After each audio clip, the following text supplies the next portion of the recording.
Assalamualaikum warahmatullahi wabarakatuh. Berjumpa kembali bersama Mimin di Pawon Misteri Official. Semoga kita semua selalu mendapat lindungan Allah Subhanahu wa Ta'ala ya. Amin ya Robbal Alamin. Kesempatan kali ini Mimin akan membagikan satu cerita misteri. Seperti apa ceritanya? Mari kita mulai.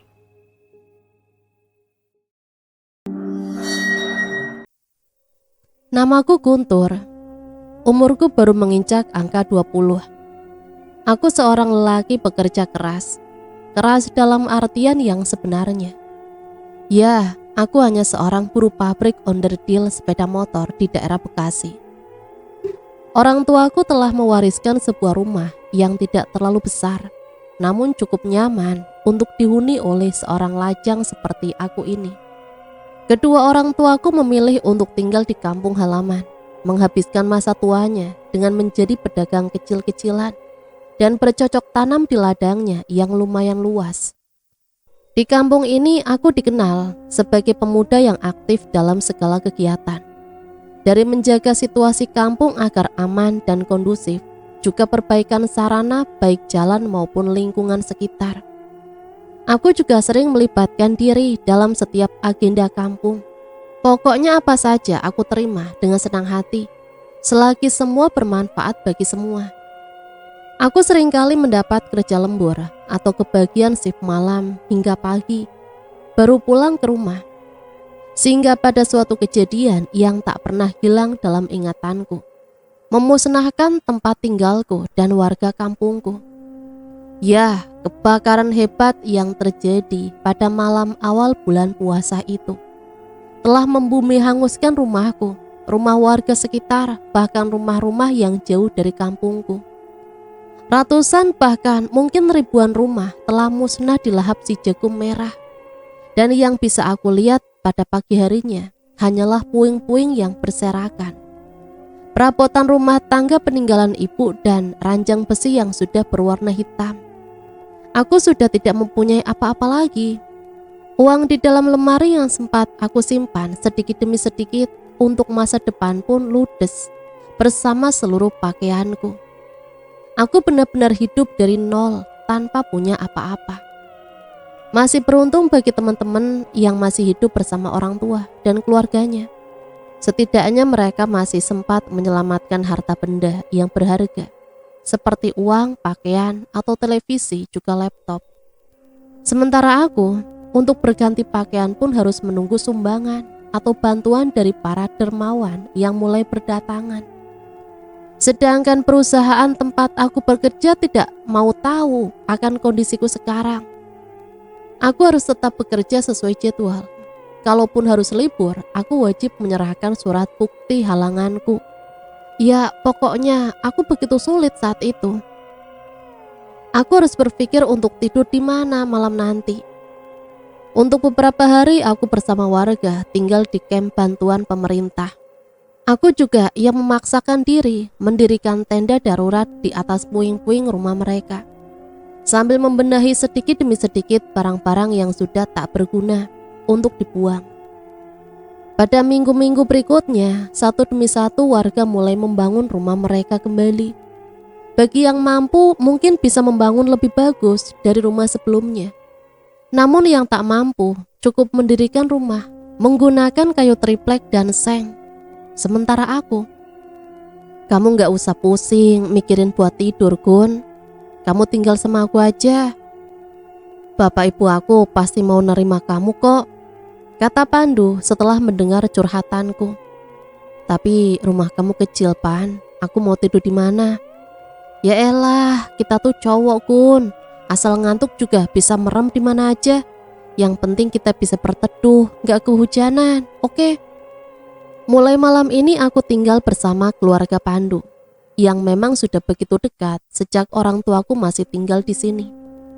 Mereka sudah menganggap keluargaku seperti saudara sendiri. Maka begitu mudahnya mereka menyuruhku untuk tinggal bersama mereka di rumah yang sempit, yang hanya memiliki 2 buah kamar tidur plus dapur dan toilet. Tapi aku harus bersyukur, setidaknya tidak usah repot-repot mencari kontrakan atau tempat kos yang akan menambah pengeluaran. Ternyata bukan hanya keluarga Pandu yang mempunyai rasa kasihan pada aku. Herman juga mengatakan agar aku tinggal bersamanya saja. Toh rumahnya lumayan besar dan dia hanya tinggal berdua dengan adik perempuannya yang bernama Wilda, yang memang pernah dekat denganku. Ya, aku dan Wilda sempat menjalin hubungan tidak resmi alias secara diam-diam. Aku sering mengajaknya untuk nonton film atau sekedar jalan bareng ke mall.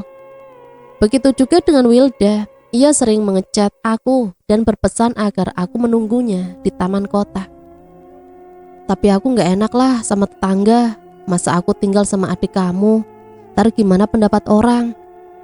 Tapi tetangga juga kan udah pada tahu kalau kamu sama aku itu berteman dari dulu. Lagian aku percaya kok sama kamu, udah gak bakalan macem-macem sama adik aku. Kalau aku sampai macem-macem, tinggal aku panggilin penghulu aja, kan beres. Herman tertawa menanggapi guyonanku. Oke deh, nanti aku pikir-pikir lagi. Sekarang biar aku tinggal di rumah si Pandu dulu. Begitulah percakapanku dengan Herman, yang sebenarnya membuat hatiku deg-degan. Mencoba membayangkan aku tidur satu atap dengan cewek yang selama ini sudah aku kenal dengan baik dan sering jalan bareng. Sementara kakaknya, dia seorang supir angkot yang selalu berangkat sore dan pulang pada pagi hari.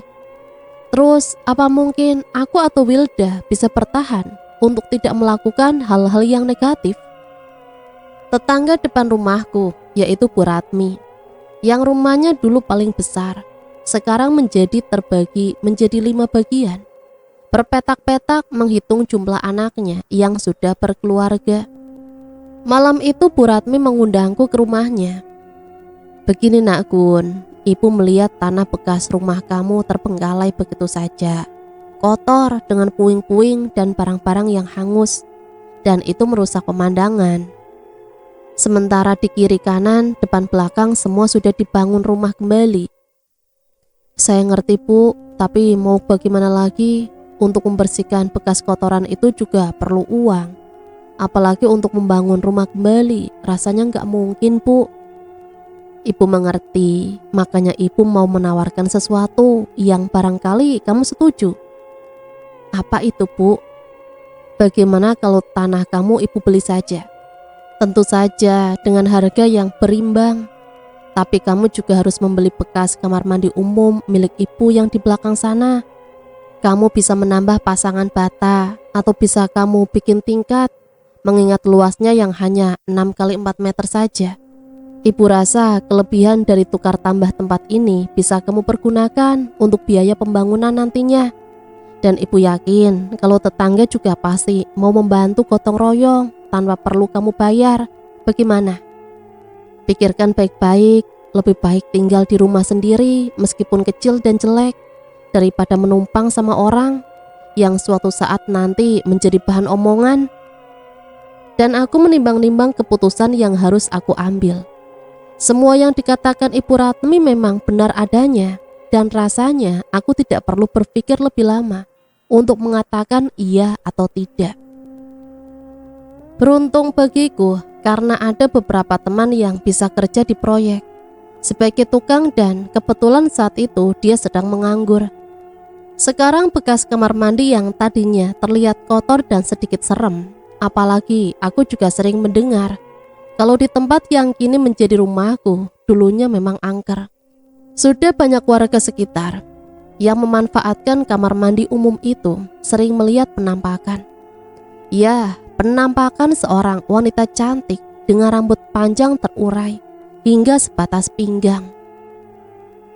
Wanita itu selalu muncul mengenakan gaun merah dan berdiri di depan pintu kamar mandi, sehingga orang-orang pada takut. Sebenarnya aku juga was-was atau takut juga mendengar cerita mereka.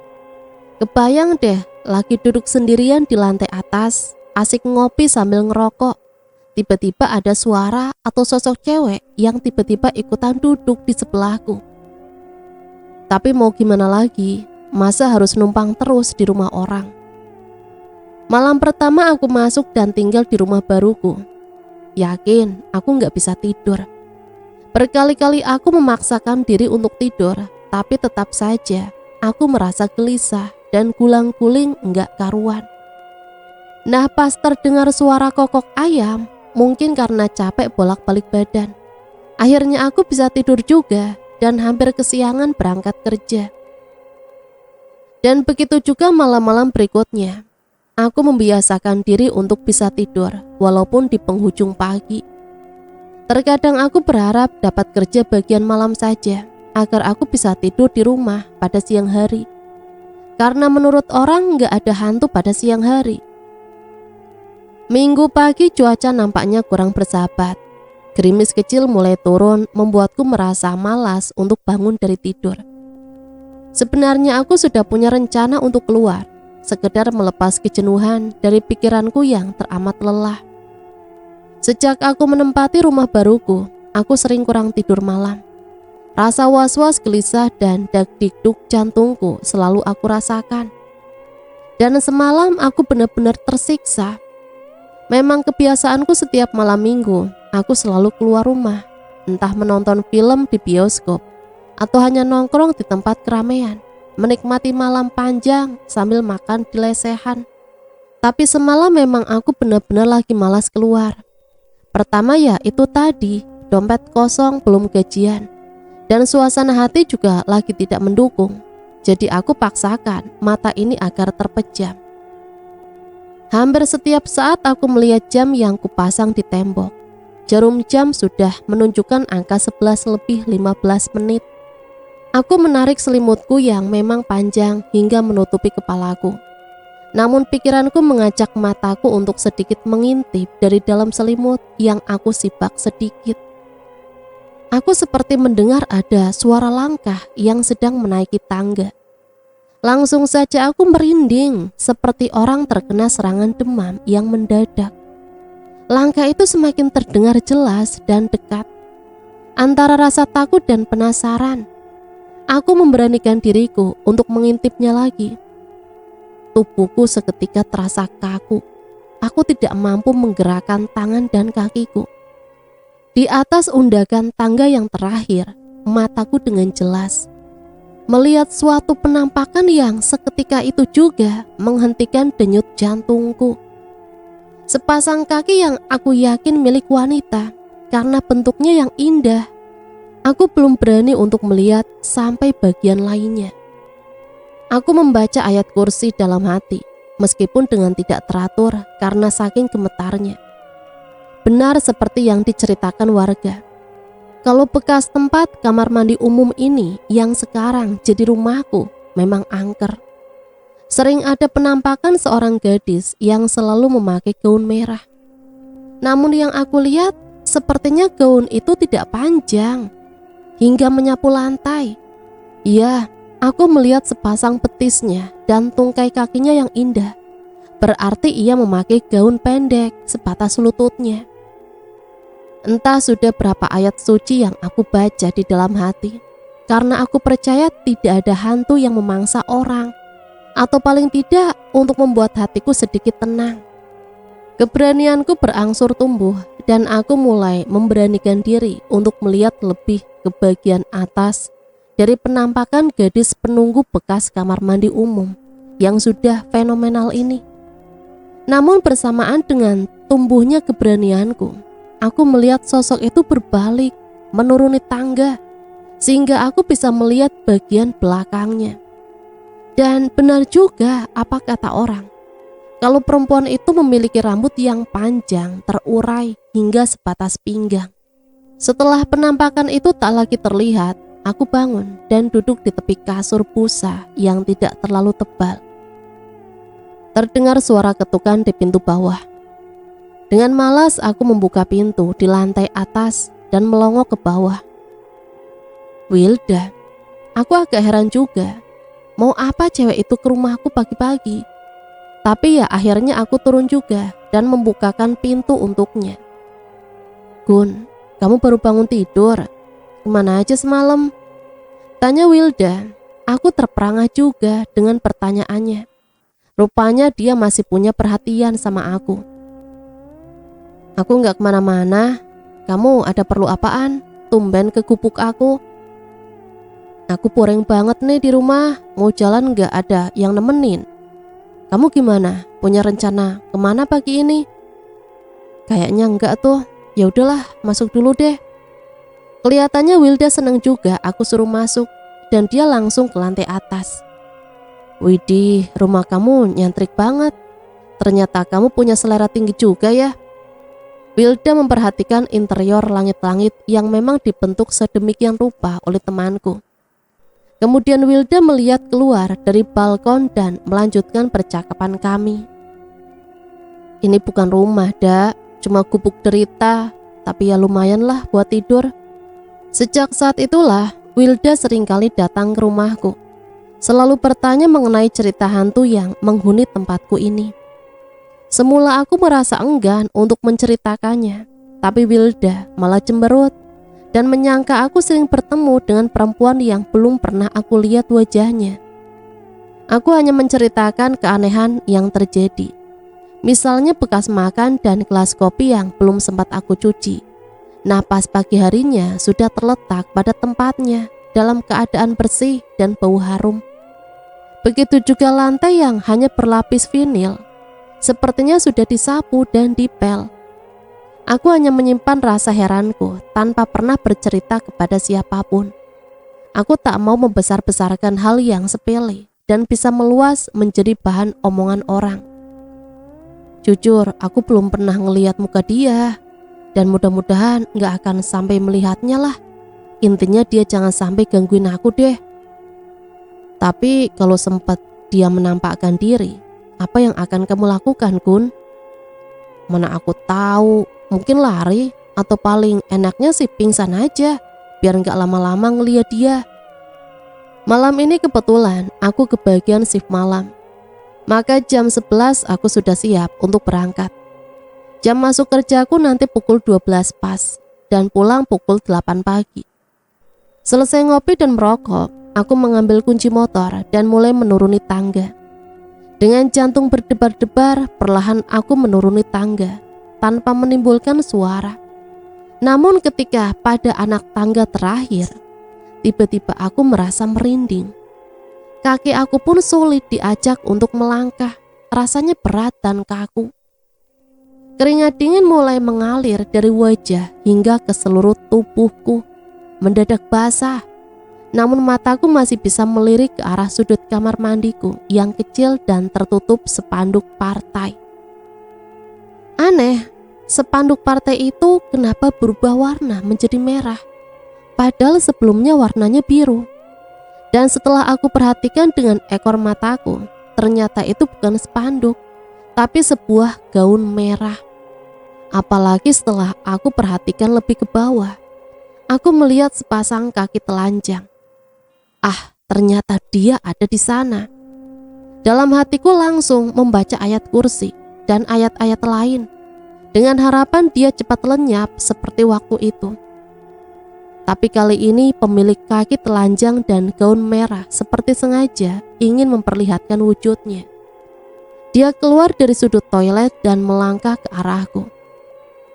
Aku tidak akan mengganggumu, asal kamu jangan pernah mengusik ketenanganku. Aku mendengar suaranya dengan jelas, namun aku yakin kalau perempuan bergaun merah itu seperti tidak membuka mulutnya. Selanjutnya ia seperti sengaja berjalan dan berhenti tepat di bawah lampu yang hanya 5 watt saja, seakan ingin memperlihatkan wajahnya. Masya Allah, wajahnya begitu cantik, dengan matanya yang redup dan bibirnya sedikit membiru. Cantik namun menyeramkan. Dan beberapa saat kemudian makhluk perempuan bergaun merah itu pun lenyap dari pandanganku. Tubuhku mulai kembali dapat kugerakkan. Aku berucap istighfar berkali-kali. Dan dengan langkah gontai aku keluar rumah, mendorong motorku hingga ke jalan depan. Aku benar-benar tidak menyangka kalau apa yang aku takutkan ternyata benar-benar terjadi. Sehingga di saat aku bekerja pun, pikiranku masih terbawa suasana tadi. Suasana yang membuat jantungku serasa copot. Aku seperti mati berdiri, hanya bisa memandang tanpa bisa menggerakkan anggota tubuhku. Jadi pikiranku untuk lari atau pingsan sama sekali tidak kesampaian. Dan setiap aku melihat pekerja wanita yang juga kerja di bagian yang sama denganku, aku merasa was-was. Apalagi Endah, gadis yang baru keluar SMK dan langsung bekerja di sini, seringkali memakai baju merah sebelum berganti seragam pabrik. Baru pulang kerja, Gun. Gimana, udah ketemu belum sama hantu di rumah kamu tuh? Iya, katanya adik aku sering ke rumah kamu ya? Ah, itu sih cuma dongeng orang aja, Her. Aku belum pernah tuh ketemu atau ngeliatnya. Oh iya, benar. Wilda memang sering ke rumah aku. Ya sekedar lihat-lihat rumah mini aku aja. Sekaligus nyari teman buat ngobrol. Pokoknya kamu percaya deh sama aku, Her. Adik kamu masih suci seperti bayi. Biar dia sering ke rumah sendirian, tapi kita cukup tahu diri aman. Aku sih percaya sama kamu, Kun. Tapi kasak kusuk tetangga aja yang miring. Sebenarnya kalian tuh pacaran enggak sih? Selama ini kita cuma temenan dan merasa saling membutuhkan. Lagian apa sih bedanya berteman sama pacaran? Buat aku, pacaran itu jadi banyak batasan. Curiga, cemburu, kangen, atau entah apalagi lah. Malam ini kebetulan aku libur kerja. Tapi malam ini juga aku kebagian tugas ronda untuk menjaga kampung agar tetap kondusif. Aku dan 2 orang teman, yaitu Yusuf dan Iksan, kebagian jam 12 hingga pagi hari. Sebetulnya waktu dari sore hingga jam 12 bisa aku manfaatkan untuk tidur di rumah. Tapi karena masih kebayang oleh penampakan cewek bergaun merah, aku jadi malas. Malah memilih ngobrol sama teman-teman. Tentu saja ada kopi dan cemilan gratis pemberian ibu-ibu. Apa benar kamu udah ngelihat wajah hantu itu, Kun? Siapa bilang? Cewek kamu tuh, si Wilda. Ah, bohong dia. Cuma lihat kakinya aja kok. Lagian jangan kamu ngomongin hantu lah. Ini kan malam Jumat. Ntar kalau sampai ketemu, gimana? Kalau aku sih nggak mungkin. Kan hantu itu adanya di rumah kamu. Aku berkeliling lumayan jauh. Bukan hanya di sekitar RT ku saja, namun merambah ke RT yang lain yang masih satu RW dengan kami. Entah sudah berapa kali kami mengitari wilayah secara bergantian.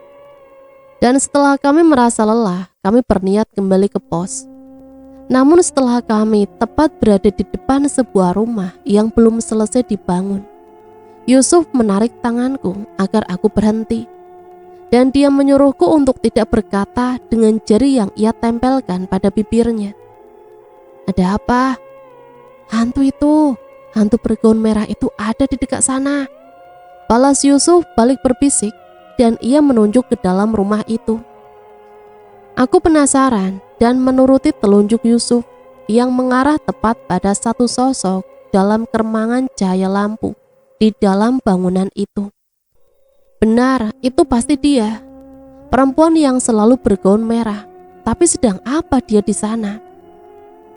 Kami memperhatikan gerakan sosok wanita itu yang berjongkok dan mengambil sesuatu dari tempat yang kurang jelas bentuknya. Kemudian dia memasukkan ke dalam mulutnya. Sepertinya dia makan bekas sesaji. Gumam Yusuf sok tahu. Sesaji apaan?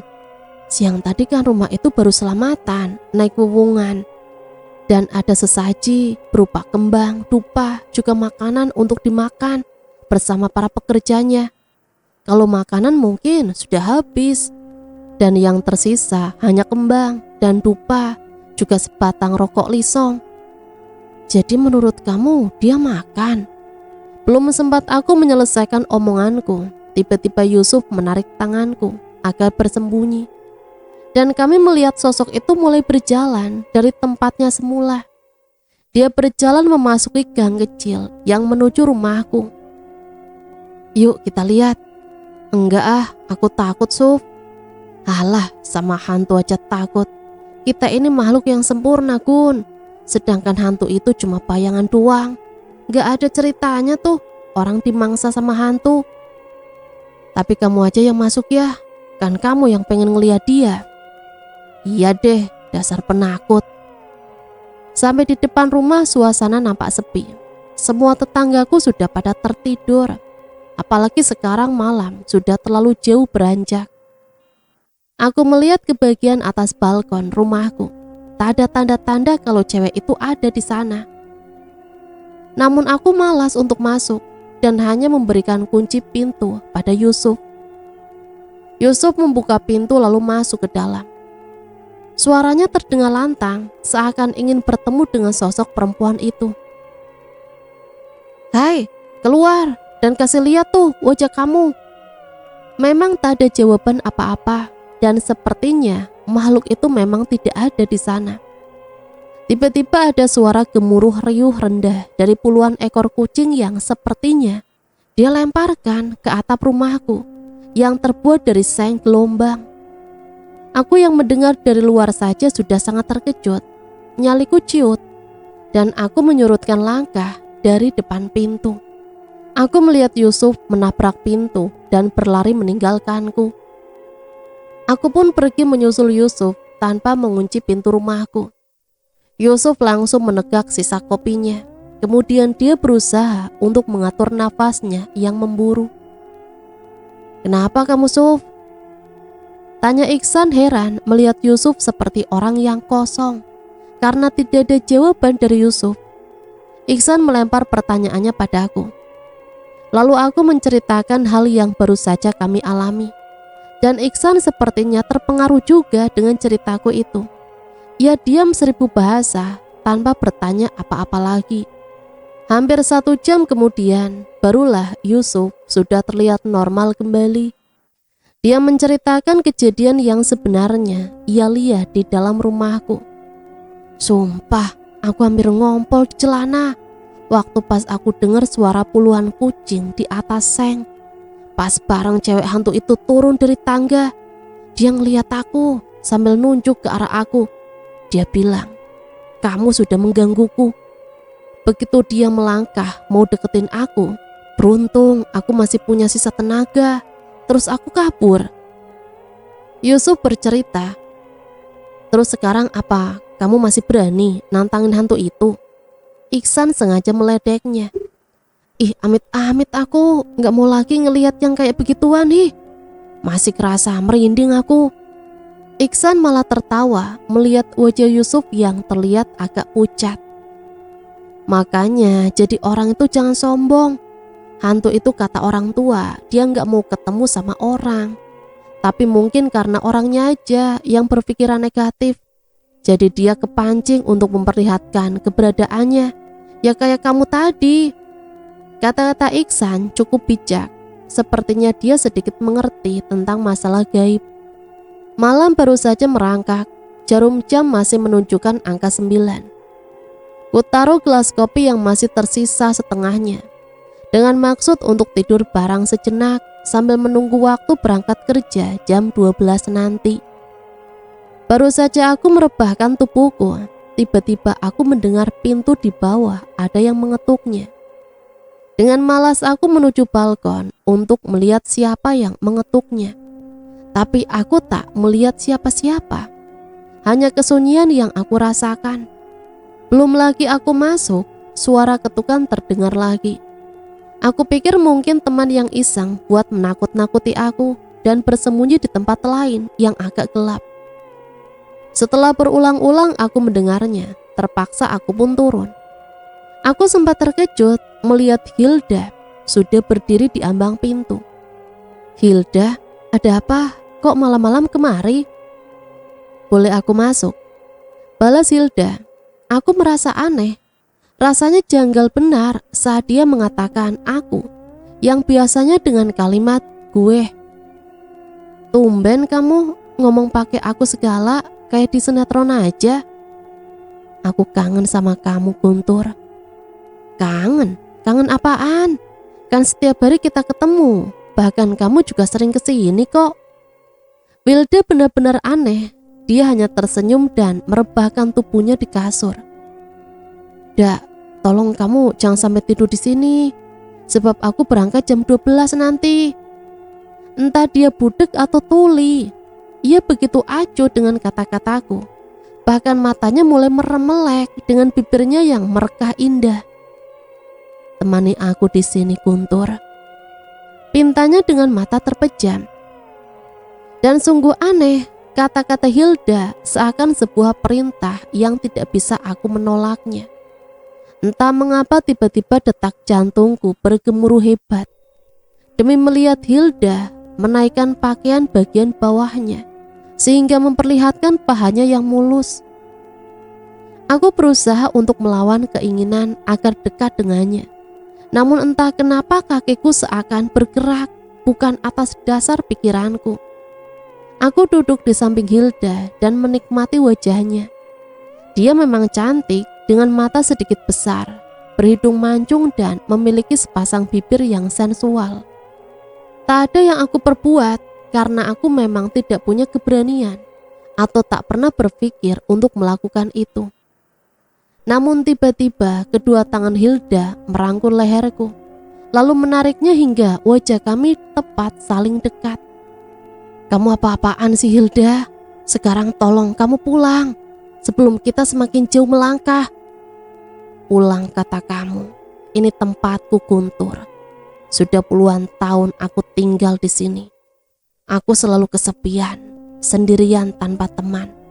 Dan setelah kamu tinggal di sini, aku merasa senang dan bahagia. Jadi, siapa kamu ini? Kataku agak gemetar. Aku ingat kalau tempat ini dihuni oleh cewek hantu bergaun merah. Aku memang bukan Hilda. Aku sengaja ingin mengajakmu bercinta. Dan aku ingin mendengar kata-kata cinta dari kamu. Untuk apa? Rasanya gak mungkin juga aku mencintai arwah. Tolong aku Guntur. Aku ingin hidup sebagai manusia seperti kamu. Menjadi manusia? Apa bisa? Perempuan itu mengangguk. Dengan kamu mengatakan cinta padaku, aku akan menjadi manusia. Dan jika kamu menolak, aku akan membuat Hildamu sengsara seumur hidup. Apa maksud kamu? Kamu bisa lihat nanti. Sekarang pertimbangkan permintaanku. Menurut atau menolak. Ini benar-benar gila. Hantu itu ternyata jahat, tidak seperti yang aku dengar dari cerita orang-orang. Aku hanya tertunduk, berpikir apa yang harus aku lakukan. Menuruti permintaannya, mungkin nanti akan banyak masalah. Tapi jika aku menolak, akankah ia akan membuktikan ucapannya? Aku tidak ingin terjadi apa-apa pada diri Hilda. Dia tidak punya salah apapun dengan perempuan itu. Kamu tidak perlu menjawab sekarang. Tapi nanti, jika aku menemui kamu lagi, kamu harus sudah punya satu pilihan. Hantu yang masih berwujud Hilda itu bangkit masih dalam keadaan tanpa pakaian. Dan anehnya, setelah ia mengambil pakaiannya yang berserakan di kasur. Dalam sekejap dia sudah berpakaian, namun bukan seperti pakaian yang biasa dipakai Hilda. Hantu yang bernama Kiara itu sudah kembali dalam wujud aslinya. Ia mengenakan gaun panjang berwarna merah dengan wajahnya yang pernah aku lihat sebelumnya. Ia membiarkan rambutnya yang panjang terurai, membuat rasa takutku kembali menggerayangi jiwaku. Kenapa kamu ingin menjadi manusia? Pertanyaan yang bagus. Semasa aku hidup, aku belum pernah mengenal laki-laki. Padahal saat itu usiaku sudah 16 tahun. Aku berharap ada lelaki yang mencintaiku dengan tulus, namun itu tak pernah aku dapatkan. Laki-laki yang dekat denganku hanya berpura-pura mencintaiku, namun ternyata berhati serigala. Dia mencari kesempatan saat keluargaku tak ada di rumah dan aku hanya sendirian. Dia datang bersama seorang teman. Aku sama sekali tidak berprasangka buruk, memberinya minum dan cemilan ala kadarnya. Tapi aku tidak menyangka kalau temannya tiba-tiba berdiri dan menyergapku. Tentu saja aku terkejut dan berteriak. Tapi sia-sia. Dengan berpikir aku harus menyelamatkan diri Kakiku bersarang di selangkangan laki-laki tadi, sehingga ia menjerit dan melepaskan tubuhku. Sampai di situ arwah Kiara terdiam. Matanya memandang kosong, seakan menembus pada masa lalunya yang kelam. Kemudian apa yang terjadi? Aku punya kesempatan untuk lari, namun tak ada pilihan tempat kecuali dapur. Aku bingung mengambil pisau ingin melawan atau bunuh diri. Tapi itu tidak mungkin. Mereka pasti akan tetap memperkosaku. Dan pilihan terakhir hanyalah sebuah sumur. Ya, hanya sumur itulah yang dapat menyelamatkan kesucianku dari cengkeraman kedua lelaki tersebut. Maka ketika kedua lelaki itu sudah berhasil mendobrak pintu dapur, tanpa pikir panjang, aku lompat ke dalam sumur. Aku mendengar cerita tertahan lelaki yang aku anggap kekasihku. Tapi itu tidak lama, karena aku tengah berjuang melawan maut. Perlahan tapi pasti, tubuhku mulai lemas. Setekuk demi setekuk, mulutku menelan air sumur, hingga perutku terasa kembung, hingga memenuhi tenggorokanku. Arwah Kiara menceritakan nasib tragisnya. Jadi kamu bunuh diri? Demi mempertahankan kesucianku, Guntur. Biar bagaimanapun aku ingin tetap suci sebelum aku mendapat seorang suami. Sebaiknya kamu berangkat kerja saja. Ingat pesanku, agar kamu menentukan jawabannya nanti. Setelah ia mengucapkan kata itu, dalam sekejap saja tubuhnya telah lenyap dari hadapanku. Kuliah jam sudah pukul 11 lebih.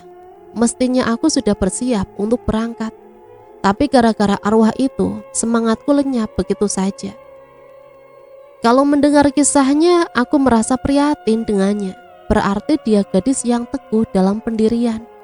Prinsipnya lebih baik mati daripada hidup ternoda. Tapi kenapa baru sekarang ini ia menginginkan kata cinta? Atau memang benar selama ini dia hanya tinggal di sini, di kamar mandi tua yang kumuh dan penuh lumut, sehingga akulah laki-laki pertama yang ia temui, sehingga ia merasa membutuhkanku. Tapi bagaimana dengan Hilda? Tiba-tiba HP-ku berdering dan aku lihat itu dari Hilda. Halo, kamu udah berangkat belum, Gun? Belum, kayaknya malas banget aku. Ya udah, kalau kamu nggak kerja, main aja ke rumah nemenin aku. Abang aku lagi pulang ke Bogor, nengokin calon bininya. Hah? Abang kamu? Udah punya calon? Aku sendiri belum tahu orangnya, cuma baru denger aja. Dah, kamu cepetan kesini. Dan malam itu aku lewati dengan ngobrol asik. Bukan hanya sama Hilda doang, tapi ada Iksan sama Yusuf yang kebetulan lihat aku dan Hilda, lalu mereka bergabung. Dan aku keceplosan juga ngomongin soal hantu bergaun merah. Aku hanya bercerita kalau ternyata dia melakukan bunuh diri dengan cara melompat dari sumur. Hebat juga pendirian dia, lebih baik mati daripada menjadi pemuas nafsu lelaki biadab itu. Tapi bagaimana ceritanya dia sampai curhat banyak sama kamu, Kun? Mungkin dia memang ingin ngasih tahu sama aku supaya aku nggak takut lagi sama dia. Lagian aku sendiri nggak bisa lari dari dia. Kaki aku kerasa lumpuh. Tapi ya udah, sekarang mungkin aku emang nggak perlu takut lagi. Malahan harus punya empati sama dia. Pada saat ada cuti kerja, aku memanfaatkan waktu untuk pulang kampung. Rasanya udah kangen sama ayah dan ibu, juga adikku Sandra. Kedua orang tuaku sangat terkejut setelah mendengar musibah kebakaran yang menghanguskan seluruh rumah warga. Jadi kamu jual tanah, kemudian membangun bekas kamar mandi umum itu? Harusnya kamu pulang dan membicarakannya pada ayah. Dan ayah pasti membantu kamu untuk membangun rumah kembali. Sudahlah ya, masih untung Ibu Ratmi cepat membeli tanah itu. Kalau tidak, mungkin Guntur akan numpang terus di rumah orang. Ini bukan masalah untung rugi, Bu. Ayah hanya tidak tega mendengar Guntur sampai tinggal di bekas kamar mandi umum itu, yang memang angker. Selanjutnya aku juga menceritakan kalau arwah itu memintaku untuk menyatakan cinta agar dia bisa menjadi manusia kembali. Kasihan sekali Kirana. Ayah baru tahu setelah mendengar cerita ini dari kamu. Ternyata dia bunuh diri demi mempertahankan kesuciannya sebagai wanita. Menurut ayah, kalau memang kamu mau membantunya, ya turuti saja maunya. Daripada menolak bisa berakibat fatal buat calon mantu ayah dan ibu. Maksud ayah Hilda, kami gak pacaran kok, hanya berteman. Arwah Kirana lebih tahu, makanya dia mengancam kamu. Lagian kamu sudah tua, Gun. Ibu kamu sudah tidak sabar ingin menimang cucu. Dan yang paling penting, kamu jangan sampai disalib sama adik kamu. Apa? Sandra? Sudah mau menikah? Ya udahlah, dia duluan aja, Bu. Balasku membuat kedua orang tuaku malah tertawa. Ingat, jika terjadi sesuatu pada kalian, baik kamu atau Hilda, cepat kamu hubungi ayah atau pulang barang sebentar saja. Begitu pesan ayah agar aku selalu mengingatnya. Kebetulan sore itu langit tampak gelap. Matahari yang seharusnya masih menampakkan sisa cahayanya pun tak terlihat. Tertutup awan tebal yang mulai berarak. Aku bergegas mendorong motor bututku, kemudian memarkirkan begitu saja di depan pintu rumah. Perutku yang keroncongan terpaksa aku mengambil sebungkus mie instan karena untuk memasak perlu waktu yang lama. Selain makan, aku mandi untuk menghilangkan rasa nyeri di punggungku karena seharian harus membawa beban bolak-balik. Anehnya aku tidak merasa ragu untuk masuk ke toilet. Bahkan berpikir tentang arwah Kiara pun tidak. Aku bingung, seandainya aku menyatakan cinta kepada Kiara, kemudian seperti apa yang ia katakan bahwa dia akan tetap tinggal di tempat ini. Lalu apa yang akan ia lakukan dalam menjalani hari-harinya nanti? Apakah dia akan tetap mengurung dirinya di dalam rumah ini? Atau tidak mungkin dia harus menampakkan dirinya dan dapat terlihat oleh orang lain. Apalagi bagaimana jika Hilda yang sering masuk rumahku melihat arwah itu ada bersamaku? Yang pasti Hilda akan menuduhku kalau aku menyimpan cewek lain di rumah ini. Dan sedikit pun dia tidak akan percaya jika cewek itu adalah sosok arwah yang telah berubah menjadi manusia. Ini benar-benar rumit. Karena hawa dingin yang menusuk tulang, aku memutuskan untuk segera tidur. Meskipun malam sebenarnya belum terlalu larut. Bagaimana jika kita menikah saja, Guntur? Aku berjanji untuk membahagiakan kamu. Kamu tak perlu bekerja yang terkadang berangkat malam dan pulang pagi. Aku kasihan sama kamu. Akan aku berikan apapun yang kamu pinta dariku. Tidak, Kiara. Aku mengatakan cinta karena aku kasihan sama kamu. Dan mana mungkin aku mempunyai istri arwah yang mungkin umurnya jauh lebih tua dariku. Lagian kamu ini hanya sekumpulan tulang belulang yang mungkin sudah lapuk terkubur di dalam tanah. Berani kamu menghina aku dengan mengatakan bau bangkai busuk. Kirana nampak marah. Dia menghempaskan tubuhku hingga membentur dinding. Aku berusaha bangun dan berusaha untuk kabur. Tapi aku tak melihat arwah Kiara di sana. Aku hanya menggeleng-gelengkan kepalaku yang terasa agak pening. Dan aku sadar kalau tadi itu hanyalah mimpi buruk. Akibat pikiranku yang selalu mengingat sosok arwah itu. Dalam sekejap saja, aku sudah mendengar dengkuran Herman yang cukup membuat telingaku budek.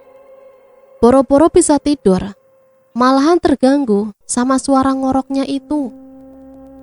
Kegelisahan terus menyergap pikiranku. Sesekali aku memperhatikan keadaan sekeliling ruangan dan kamar kosong itu. Kenapa susah banget sih mata buat tidur? Sedangkan paginya aku harus berangkat kerja. Akhirnya aku paksakan juga untuk memejamkan mataku dan mengalihkan pikiranku dari arwah Kiara. Entah baru berapa menit saja aku tertidur. Tiba-tiba aku mendengar suara seseorang wanita begitu dekat. Rupanya kamu bersembunyi di sini, Guntur. Percuma kamu lari dariku. Ini tidak mungkin. Suara itu jelas milik Kiara. Aku sedikit membuka mata dan mengintipnya dari tangan yang aku silangkan di wajahku. Benar, itu Kiara. Kenapa dia tetap mendatangi aku di rumah orang? Bangunlah Guntur. Aku tahu kamu tidak tidur dan melihatku bukan. Kamu pasti sudah menceritakan semua tentangku kepada kekasihmu itu. Iya kan? Aku tak bisa menolak untuk tidak bangun. Percuma, karena cewek ini pasti terus-menerus menggangguku. Katakan bahwa kamu mencintaiku. Gampang kan? Aku mencintai kamu. Aku mengucapkan kalimat itu dengan gagap. Begitulah seorang cowok menyatakan cintanya pada kekasihnya. Gagap dan tidak enak didengar. Apa kamu tidak pernah menonton sinetron drama atau membaca novel romantis? Coba ulangi dengan benar. Aku mengatur nafasku agar detak jantungku tidak terlalu berdebar. Aku mencintai kamu, Kiara. Kata itu meluncur deras, begitu mudah aku ucapkan. Dan selanjutnya, aku tidak melihat lagi sosok Kiara di sampingku. Terima kasih Guntur, kamu adalah laki-laki pertama yang mengucapkan kata indah itu. Suara Kiara terdengar agak menjauh. Aneh memang, setelah aku mengatakan bahwa aku mencintai dia dengan lancar, rasanya seluruh beban hidupku terlepas begitu saja. Jiwaku seakan kembali seperti belum melihat sosok hantu itu. Dan mataku pun mulai sayu.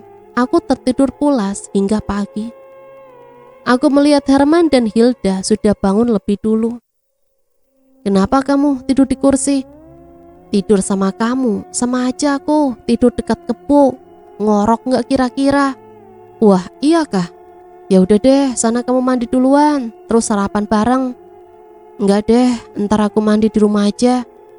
Balasku sambil menuju toilet untuk cuci muka. Ketika aku membuka pintu rumahku, aku mencium aroma masakan. Aku berusaha mengendus-endus dari mana aroma itu berasal. Mungkin tetangga sebelah kiri atau kanan, tapi tidak. Aku tidak menciumnya dari rumah tetangga. Dan saat aku masuk, kulihat di atas meja plastik sudah ada mangkok serta piring yang berisi lauk pauk. Aku benar-benar heran, siapa yang mengirimi masakan ini? Sementara pintu pun masih tetap dalam keadaan terkunci. Terdengar suara langkah kaki menuruni anak tangga. Dan Kiara, apakah aku tidak salah lihat? Benarkah dia sudah menjadi manusia sehingga bisa menampakkan wujudnya pada pagi hari? Bagaimana dengan penampilanku? Tanya Kiara memperlihatkan pakaian yang ia kenakan. Aku tidak langsung menjawabnya, antara percaya dan tidak. Aku memperhatikan sosoknya dari ujung kepala hingga kaki, dan semua normal. Kenapa kamu ngeliatin aku terus? Ada apa? Apa ada yang aneh? Ya, aku merasa aneh. Kok kamu bisa aku lihat pada pagi hari? Dan aneh melihat masakan yang ada di sana. Kataku menunjuk piring serta mangkok di atas meja kecil. Bukannya kamu mencintai aku, Guntur. Itulah sebuah kata azimat yang bisa membuatku ada kapanpun yang aku mau. Dunia gelap tidak lagi membelenggu dan mengikatku pada waktu. Dan kamu bisa menyentuhku, Guntur. Nah, kamu belum mandi kan? Mandilah, kemudian sarapan dan berangkat kerja. Kiara memberikan handuk padaku. Kemudian dia kembali naik ke atas. Ternyata sikap dan gerak-geriknya seperti manusia normal. Cara berdandan dan berpakaian pun tidak terlihat janggal atau norak. Bahkan dia bisa menyesuaikan pakaian yang pas dengan warna kulitnya yang memang bening. Hanya satu yang sempat lolos dari pandanganku. Rambut Kiara tidak lagi panjang hingga menyentuh pinggangnya. Ia sepertinya telah memotongnya hingga sebatas bahu. Cantik semampai dan penuh perhatian. Aku takut Ya aku takut jatuh cinta pada cewek yang sebenarnya hanyalah arwah. Sekarang aku bingung untuk memikirkan bagaimana jika Kiara harus tinggal di rumah ini terus-terusan. Aku takut nanti pas ada orang yang menyangka kalau aku menyembunyikan seorang gadis belia. Kiara memang telah membuktikan ucapannya. Dia akan selalu ada untuk aku apabila dia sudah menjadi manusia. Pagi setiap mau berangkat kerja, dia sudah menyiapkan pakaian dan sarapan untukku. Begitu pula jika aku pulang kerja, jam berapapun, dia tetap akan tersenyum manis menyambutku. Ya, Kiara tak ubahnya seperti seorang istri. Hanya bedanya, aku tak bisa tidur berdua bersamanya. Dan yang menjadi pertanyaan besar, dari mana dia mendapatkan masakan atau cemilan? Kamu gak perlu tahu, Guntur. Jangankan hanya makanan. Seandainya kamu mau meminta padaku apa saja, itu akan aku berikan dengan satu syarat.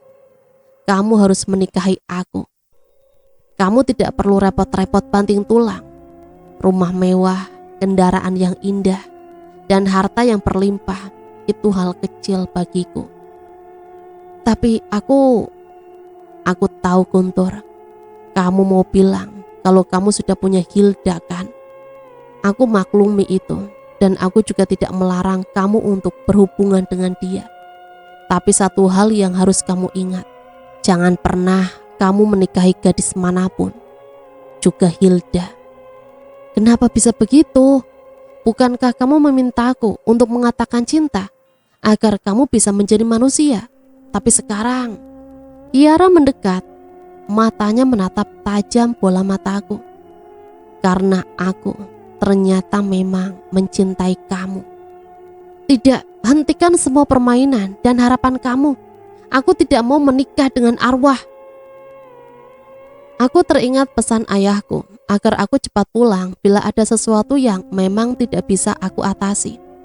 Apalagi ini yang berurusan dengan arwah, yang menuntut untuk memintaku agar menikahinya. Bukan hanya itu saja, justru yang membuatku ngeri dengan ancamannya jika aku menikah dengan gadis lain, termasuk Hilda. Aku tidak bisa memendam perasaanku sendirian. Aku, Hilda, dan Herman pun berembuk untuk mengatasi masalah ini. Bagi aku, sebagai seorang teman dan abang dari Hilda, sangat prihatin atas kejadian yang sering kamu alami akhir-akhir ini. Apalagi masalah kamu juga ternyata berimbas pada Hilda. Siapa sih yang tega membiarkan adiknya menjadi korban cinta butanya hantu itu? Aku sangat mendukung rencana kamu. Kamu nikahin adik aku, dan kalau bisa secepatnya. Berarti aku nyalip kamu dong.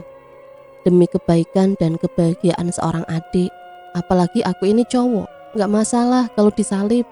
Kedatanganku dan Wilda membuat kedua orang tuaku cukup senang. Karena sebenarnya orang tuaku, ibu khususnya, sudah cukup mengenal sosok Wilda sejak masih anak-anak. Jadi kapan rencana kalian mau menikah? Kalau saya sih terserah Guntur aja, Bu.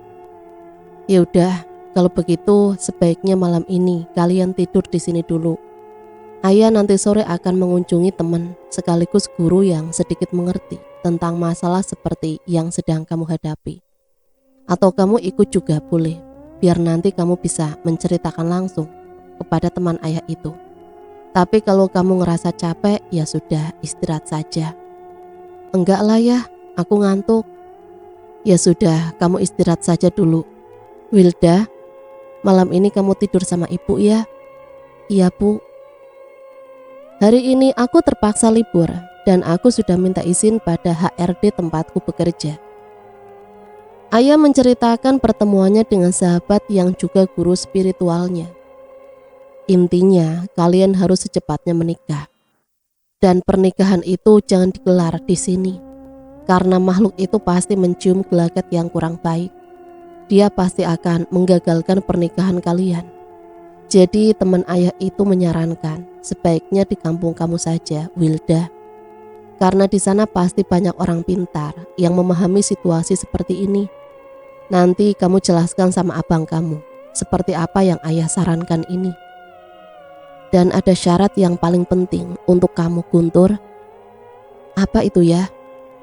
Ayah menyuruhku mendekat lalu membisikkan pesan penting yang membuatku melongo, heran. Rahasia ya? Tanya Wilda ingin tahu. Sangat rahasia. Yang penting kalian selamat dalam menjalani pernikahan dulu. Jawaban ayah membuat Wilda merasa kurang puas. Setibanya kembali ke Jakarta, aku dan Wilda langsung memaparkan apa yang telah dipesankan ayahku. Yaudah, biar nanti aku yang ngurusin, ngomong ke Abah dan Ambu. Nanti biar mereka cepat mendaftarkan kalian di KUA, sekalian buat minta bantuan Abah mengenai keganjilan hal ini. Akhirnya kami bertiga sepakat untuk menyerahkan keputusan ini kepada Herman. Baru pulang, Guntur. Suara Kiara menyambut langkahku ketika masuk ke rumah. Dari mana saja kamu? Aku melihat Kiara tengah duduk di kursi plastik dan tengah menikmati hidangan yang aku belum tahu itu apa. Bukan urusan kamu, Kiara. Setiap orang punya masalah sendiri-sendiri. Aku pulang kampung karena sudah kangen sama kedua orang tuaku. Jawabku agak ketus. Gak usah emosi, Guntur. Bukankah aku selalu bersikap lembut dan penuh perhatian padamu? Entah kenapa aku sudah tidak merasa takut lagi terhadap Kiara. Ya, sejak aku mengatakan mencintainya, semua rasa takut dan gelisah sirna begitu saja. Namun satu yang aku khawatirkan, jika ia benar-benar membuktikan ancamannya untuk membuat celaka gadis yang aku nikahi nanti. Kedua orang tua Wilda sudah memberikan kabar bahwa pernikahan kami bisa dilaksanakan minggu depan. Karena kebetulan KUA setempat belum banyak yang mendaftar untuk pernikahan. Dan aku juga memberikan kabar pada orang tuaku untuk acara itu bersama gurunya. Menunggu 1 minggu rasanya seperti menghitung waktu 1 tahun lamanya. Bukan pernikahannya atau malam pertamanya yang aku bayangkan. Tapi aku ingin mengakhiri cerita konyol dari hantu perawan ini. Begitu mudahnya dia meminta tolong dan dengan mudah pula dia mengancamku. Dasar hantu. Dia mungkin berwujud manusia, namun sifat aslinya tetap saja hantu yang menjengkelkan. Akhirnya hari yang kami tunggu-tunggu datang juga. Aku, Wilda dan Herman sudah sejak sore tadi sampai di Bogor, tempat tinggal kedua orang tua Wilda. Baru setelah mendekati subuh, ayah dan ibu beserta seorang laki-laki parubaya yang mungkin guru dari ayahku turut serta. Lalu kedua keluarga kami saling bertegur sapa, bertanya kabar sambil mengenang masa lalu selama mereka tinggal di Jakarta. Ya, walaupun rumah kami agak berjauhan, namun ibuku dan ibunya Wilda cukup kenal dengan baik. Pukul 7 lebih ada beberapa tetangga juga hadir di rumah keluarga Wilda. Mereka akan menjadi saksi dari prosesi sebuah pernikahan. Dan tak lama setelah itu, Bapak Penghulu dan Naib juga sudah hadir. Setelah berbasa-basi sebentar, kedua orang itu memintaku untuk duduk berhadapan dengan mereka. Ketika ijab qabul, baru beberapa kalimat saja yang aku ikuti. Tiba-tiba dari telapak tangan yang tengah bersalaman dengan tangan Pak Penghulu mengeluarkan cairan merah. Mulanya hanya sedikit, tapi semakin lama semakin deras cairan merah yang ternyata darah itu membasahi telapak tangan hingga lengan kemeja putihku. Seketika aku seperti terserang demam tinggi, tubuhku menggigil hebat. Sementara semua orang yang melihat kejadian itu saling pandang dan penuh tanda tanya. Kecuali guru ayahku dan lelaki kenalan ayahnya Herman. Mereka malah mendekatiku. Tenang, semua tenang. Inilah alasannya kenapa Bapak Sayuti mendadak sekali mengadakan akad nikah anaknya di rumah ini. Kata guru ayahku menenangkan seluruh orang yang ada di sana. Kemudian beliau menceritakan apa yang ayahku katakan, sehingga membuat semua orang tersurut mundur saat beliau menyebut kata arwah. Namun guru ayahku yang bernama Pak Khotib segera menepuk lantai sebanyak 3 kali. Dan hal yang sama juga dilakukan oleh lelaki tua dari keluarga Wilda. Rupanya kamu berani juga jauh-jauh datang mengusik cucu-cucu kami yang akan menjalani sunnah Rasul sesuai perintah agama. Dasar kamu makhluk yang telah dilaknat. Keluar dan tampakkan wujudmu agar semua orang tahu makhluk jelek macam apa kamu ini. Teriak Pak Khotib begitu lantang seakan memecahkan gendang telingaku. Rupanya kamu mau menipuku, Guntur. Kamu lari dan bersembunyi, kemudian menikah di kampung ini. Tapi aku dapat melihat jejak kamu dengan jelas, Guntur. Aku tidak akan mencelakai kamu karena aku mencintai kamu. Tapi dia, bersamaan dengan itu pula, sosok Kiara tiba-tiba sudah berdiri di ambang pintu. Dia mengenakan gaun merah serta berambut panjang yang ia biarkan terurai dan tangannya menunjuk ke arah Wilda. Jangan coba-coba kamu mengganggu cucu-cucu kami, atau kamu akan menyesal, hantu tak punya malu. Cucuku sudah berbaik hati menolong kamu menjadi manusia. Tapi sebagai tanda terima kasihmu, kamu malah mencelakai orang lain. Sekarang pilih olehmu, kamu pergi secara baik-baik dan tidak lagi mengganggu mereka, atau kami akan melenyapkan wujud kamu selamanya. Kamu akan jadi udara kosong yang hanya bisa menangis, menyesali takdirmu menjadi arwah penasaran. Sekali lagi kamu bisa melanjutkan hidupmu tanpa wujud apapun. Kami tidak main-main. Pak Khotib sudah merapal ilmu andalannya. Begitu juga dengan laki-laki tua di sampingnya. Dia mulai menghitung biji-biji tasbihnya. Jangan lakukan itu. Cukup, aku tak kuat. Ampun, panas, aku akan pergi. Jangan kalian musnahkan aku. Terdengar ratapan minta ampun dari Kiara. Dia menatapku sejenak lalu menghilang begitu saja. Pak Khotib menyarankan agar aku cepat membasuh darah di telapak tanganku dan mengganti kemeja karena aku harus mengulang janji akad nikah. Dan alhamdulillah untuk kali ini tak ada lagi halangan apapun. Sampai Pak Penghulu menyatakan sah atau tidak, maka jawaban dari semua yang menyaksikan mengatakan sah. Beberapa hari kemudian, aku harus kembali ke Jakarta karena izin cutiku dari tempat kerjaku hanya untuk 3 hari saja. Sebelum aku kembali, ayahku memberikan sedikit uang untuk berjaga-jaga jika ada keperluan yang mendadak. Dan beliau juga berkata agar aku jangan sampai melupakan pesan terpenting dari Pak Khotib. Pagi itu aku dan Wilda mengunjungi makam Kiara, seperti pesan Pak Khotib. Aku harus berdoa, setelah itu menyiramkan sebotol air yang telah berisikan doa darinya. Baik Pak Khotib maupun ayahku menyarankan agar aku tinggal sementara di rumah Wilda dan kakaknya. Mereka mengatakan rumahku dibiarkan kosong dulu selama 7 hari untuk menetralisir keadaan. Namun Kiara masih belum bisa menerima kenyataannya. Dia datang pada saat aku dan Wilda selesai melaksanakan sholat malam. Sosok Kiara terlihat seperti pertama kali aku melihatnya. Sosok hantu bergaun merah dengan rambutnya yang terurai panjang. Aku pura-pura tidak melihatnya dan masuk kamar untuk mengambil sesuatu. Tiba-tiba aku mendengar suara teriakan minta tolong dari Wilda. Cepat aku keluar, ingin tahu apa yang terjadi. Mas, tolong aku! Jerit Wilda ketakutan. Tubuh istriku itu melayang di udara dan hampir menyentuh langit-langit kamar. Berhenti Kiara, lepaskan istriku. Bukankah kamu sudah tenang kembali ke alam kamu? Atau aku akan memanggil orang tuaku untuk menghancurkan kamu? Kamu telah menyakiti perasaanku, Guntur. Aku sudah bahagia bisa menjadi manusia, tapi kamu malah menikah dengan gadis malang ini. Ya, aku takut bagaimana jika hantu itu menghempaskan tubuh Wilda.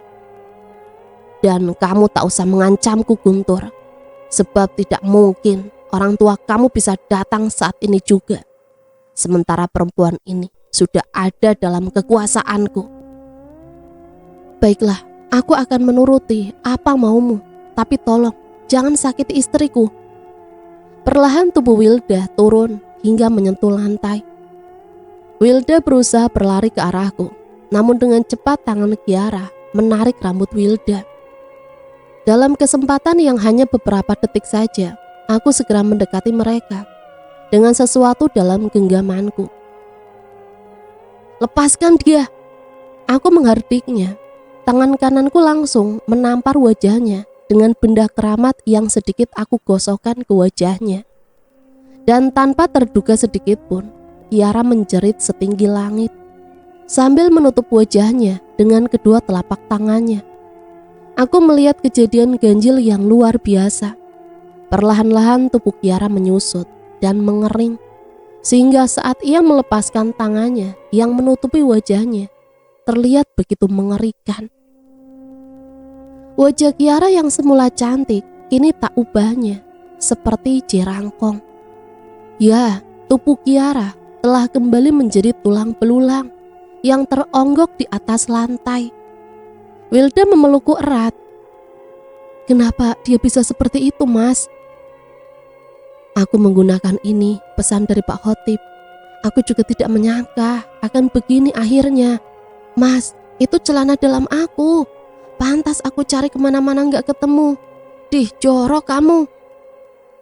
Ternyata celana dalam kamu sangat berguna. Dan inilah rahasia yang membuat hantu itu hancur. Aku kemudian menunjukkan noda darah perawan pada malam pertama kami. Wilda bergelayut manja. Kemudian ia menelpon Herman untuk memberitahukan tentang kejadian ini. Akhirnya kami sekeluarga bersama warga, juga keluarga dari Kiara, sepakat untuk menguburkan kembali tulang belulang Kiara. Dan kami juga mengadakan tahlilan untuk ketenangan arwah Kiara. Sekarang aku dan Wilda sudah tenang, tanpa gangguan apa-apa lagi. Dan cerita selesai sampai di sini. Semoga cerita ini bisa menemani hari-hari teman-teman semua ya. Dan semoga ada pembelajaran yang bisa kita ambil dari cerita ini. Ambil sisi positif dan buang jauh-jauh hal negatifnya. Sampai di sini Mimin pamit undur diri, mohon maaf apabila banyak salah kata.